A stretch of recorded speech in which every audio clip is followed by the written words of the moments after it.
पाकिस्तान का कराची स्टेडियम, यहाँ चल रहा था क्रिकेट मैच सिंध और नॉर्दर्न पाकिस्तान की टीमों के बीच। मैच में अचानक से खिलाड़ी पटापट जमीन में लेटना शुरू कर देते हैं। दर्शक दीर्घा में अचानक से खलबली मच जाती है। मैदान पर हमला हो गया है। यह हमला कोई इंसानों का नहीं है बल्कि टिड्डियों का हमला है। लाखों की संख्या में जब ये मैदान के ऊपर मंडराने लगती है तो सभी खौफजदा हो जाते हैं।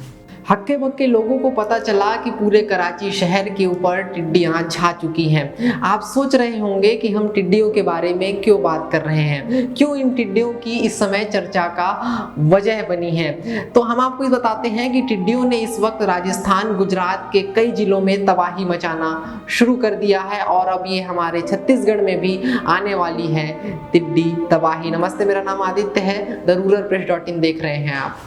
तो सबसे पहले समझिए कि टिड्डियां होती क्या हैं। छोटे छोटे कीड़े, ग्रास हॉपर प्रजाति के। ग्रास हॉपर क्या है इसके बारे में समझिए, जिसको कई बार राम जी का घोड़ा भी कहा जाता है। टिड्डियां झुंड में काफी लंबी दूरी तक उड़ सकती हैं। यह प्रजाति जो इस वक्त तबाही मचा रही है, काफी तबाही मचा रही है, इसे डेजर्ट हास ग्रास हॉपर भी कहा जाता है। आमतौर पर शांत और अलग रहने वाली टिड्डियां कई बार जब झुंड में होती हैं तो उग्र और अग्रेसिव भी देखने को मिलती हैं। इसे वातावरण में हो रहे बदलाव के साथ भी जोड़कर देखा जा सकता है। अरब सागर के पास स्थित अफ्रीकी देशों में इसका अटैक काफी मात्रा में देखने को मिलता है। इसमें सोमालिया, इथोपिया, एंट्रिया जैसे देश शामिल हैं। ये हवा के बहाव के हिसाब से अपने उड़ने की दिशा तय करती है क्योंकि इसे उड़ने में उससे मदद मिलती है। अब आपको बताता हूँ कि आखिर इन टिड्डियों का इतना खौफ क्यों है, ये नुकसान कैसे पहुंचाती हैं। टिड्डियां इंसानों के लिए खतरनाक नहीं होती हैं, मधुमक्खियों की तरह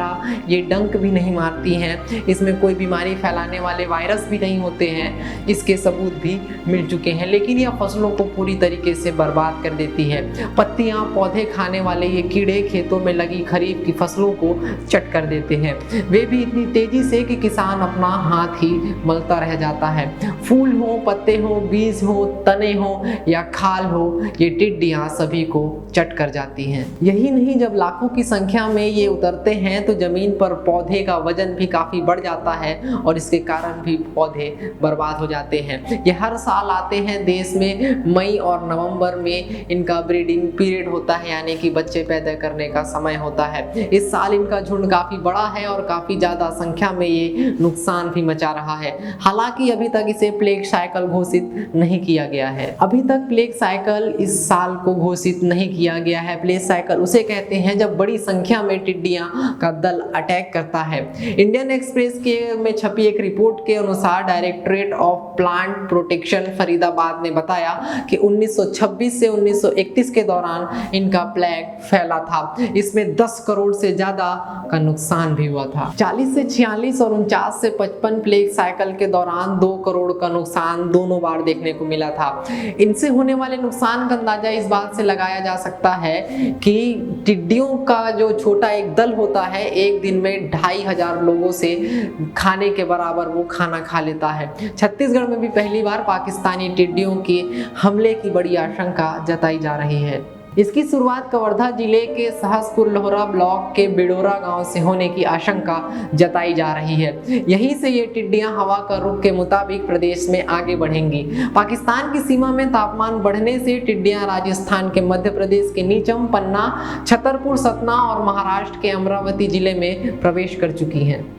इन जगहों पर टिड्डियों के दलों ने फसलों को काफी मात्रा में नुकसान भी पहुंचाया है। अब ये दल छत्तीसगढ़ में प्रवेश करने वाले हैं। इसे देखते हुए लोहरा में डीजे तक की बुकिंग हो चुकी है। उद्यानिकी विभाग के सहायक संचालक RN पांडे ने बताया कि टिड्डियों के दल की संख्या 4 है। इसमें एक दल में करीब 1 करोड़ टिड्डियां होने की आशंका जताई जा रही है। केंद्रीय एकीकृत नासी जीव प्रबंधन केंद्र रायपुर की ओर से किए गए जारी सूचना के अनुसार महाराष्ट्र के अमरावती जिले से होते हुए कवर्धा के सहसपुर लोहरा ब्लॉक में प्रवेश करेंगी ये टिड्डियां। अनुमान के मुताबिक यह दल मंगलवार की सुबह करीब 7 बजे बिडोरा के आसपास पहुंचता, लेकिन हवा के प्रभाव बदलने के कारण अभी तक नहीं पहुंचा है। टिड्डियों के दल के प्रवेश करने से पहले जिला प्रशासन ने तैयारियां शुरू कर दी हैं। फायर ब्रिगेड को अलर्ट मोड पर रखा गया है। कीटनाशक के छिड़काव लगातार किए जा रहे हैं। लोहारा ब्लॉक में डीजे की बुकिंग की गई है। इसके साथ ही नगर पालिका निगम कवर्धा व नगर पंचायत के द्वारा फायर ब्रिगेड को लगातार अलर्ट मोड पर रखने की कोशिश की जा रही है। फसल के नुकसान होने पर किसानों को मुआवजा मिलेगा, इसके लिए सरकार पहले ही घोषणा कर चुकी है। सहसपुर लोहारा ब्लॉक के करीब 4 हेक्टेयर में उद्यानिकी और 2000 हेक्टेयर के आसपास गन्ना की फसल है। एक दिन में 150 किलोमीटर का सफर करके ऐसा पहली बार होगा कि करीब 1 करोड़ से अधिक टिड्डियां जिले में प्रवेश करने वाली हैं। ये टिड्डियां जहां रुकती हैं वहां ही अंडे देती हैं। ऐसे में टिड्डियों की संख्या रुके हुए क्षेत्र में लगातार बढ़ती जाती है। इसे देखते हुए जल्द से जल्द ही इसे भगाया जाना चाहिए। कबीरधाम जिले के बाद आगे ऐसा इनका सफर है, उसके बारे में आपको बताते हैं। इनकी संख्या बढ़ने के लगातार आसार हैं, इसमें कोई विशेष टूट भी नहीं होती है। कबीरधाम जिले में आने के बाद अगर हवा की स्थिति उत्तर की ओर रही तो ये मुंगेली बिलासपुर जिले के साथ साथ मध्य प्रदेश के डिंडौरी शहडोल जिले में प्रवेश करेंगी। अगर हवा का रुख दक्षिण की ओर रहा तो राजनांदगांव जिले, पूर्व की ओर रहा तो बेमेतरा, दुर्ग, रायपुर जिला और पश्चिम की ओर रहा तो मध्य प्रदेश के बालाघाट मंडला जिले में ये टिड्डियां प्रवेश कर जाएंगी। टिड्डियों के दल से बचने के लिए सरकार ने कुछ गाइडलाइन भी जारी की हैं, उसके बारे में अब आपको मैं विस्तार से बताता हूँ। कीट की सतत निगरानी रखनी होगी। यह कीट किस समय खेत में प्रवेश करेगा, आक्रमण करेगा, इस पर भी निगरानी रखनी होगी। शाम रात 7 से 9 बजे तक यह दल रात्रिकालीन विश्राम के लिए कहीं भी बैठ सकते हैं। इसकी पहचान के लिए जानकारी दें, स्थानीय स्तर पर इनकी निगरानी रखें। आक्रमण की जानकारी मिलने पर स्थानीय प्रशासन, कृषि विभाग, कृषि विज्ञान केंद्र में जानकारी दें। जिला प्रशासन द्वारा इसके लोकेशन के लिए इंफॉर्मेशन दे।